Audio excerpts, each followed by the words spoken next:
Donald Trump et Vladimir Poutine vont certainement se rencontrer la semaine prochaine. Ça, c'est l'information du jour. Si j'ai la possibilité d'influencer la situation, j'aimerais le faire. Sinon, je crois que la Russie est prête à négocier.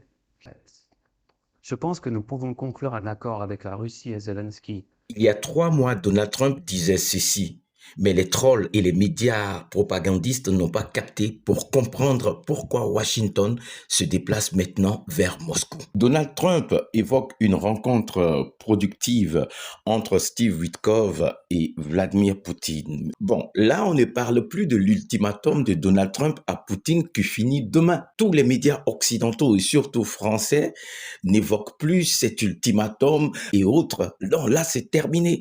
On ne peut pas dicter sa loi à un pays nucléaire, encore moins le pays qui possède le plus d'ogives nucléaires. Ça, c'est un fait. Je ne vois pas comment un pays dans la position de la Russie pourrait permettre à l'Ukraine, juste dans sa position, de rejoindre l'OTAN.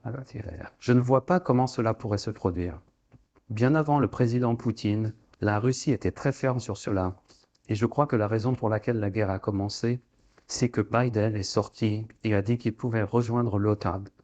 Il y a 3 mois, Donald Trump a évoqué l'une des causes profondes de ce conflit en Ukraine, mais les médias propagandistes français n'ont pas capté, puisqu'ils suivent une ligne qui est imposée par celui qui paye l'encre. Mais quand on entend, on comprend tout de suite que Donald Trump et Poutine se parlent régulièrement et se disent les choses comme il faut. Mais les gens ne captent pas. Une autre distraction, tous les projecteurs seront maintenant sur cette rencontre la semaine prochaine. Et on est concentré sur autre chose. Et ce qui est dommage, c'est que les médias français qui refusent d'admettre l'incapacité et l'impuissance de l'Europe soumise aux États-Unis dans cette histoire ukrainienne nous sortent le style « Ouais, Poutine est en train d'abandonner son ambition d'envahir toute l'Ukraine. » Mais Poutine n'a jamais dit qu'il va envahir toute l'Ukraine.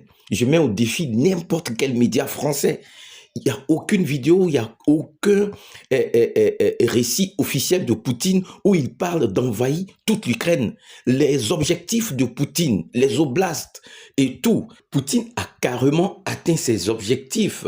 Il a même obtenu plus que ce qu'il espérait dans cette opération spéciale. Et oui, il faut le dire, ce n'est pas une guerre, c'est une opération spéciale, comme il est dit. Parce que si c'était une guerre et s'il avait vraiment l'intention d'envahir toute l'Ukraine, je pense que l'armée russe ne procéderait pas comme elle est en train de procéder.